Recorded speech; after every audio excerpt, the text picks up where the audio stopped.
के छ केटा हो भिडियो स्किप नगर है यो मेसेज चाहिँ तिमीहरूलाई अब हुन त यसले साँडपति देखायो भन्ला मैले साँडपति देखाएको होइन मैले वास्तविकता भनेको हो अब सानो देखेर यो मुलाले खोक्यो यसले अब हुन्छ नि हरकत देखायो ठुलो बन्यो मै हुँ भन्दै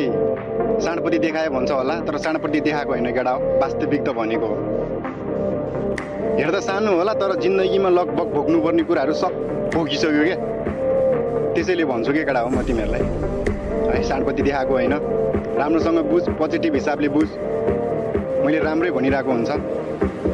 जिन्दगीमा धेरैसँग हिँडियो धेरैसँग सङ्गत गरियो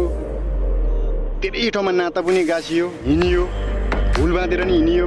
एक्लै पनि हृदय पनि काटियो तर अन्तिममा पुगेर मैले एउटै कुरा बुझेँ कि केटा हो पैसा पैसा छ भने हामीसँग सब छ पैसा छैन भने कोही हुँदैन केटा हो यदि कोही मान्छे तेरो साथमा छ भने तँबाट फाइदा केही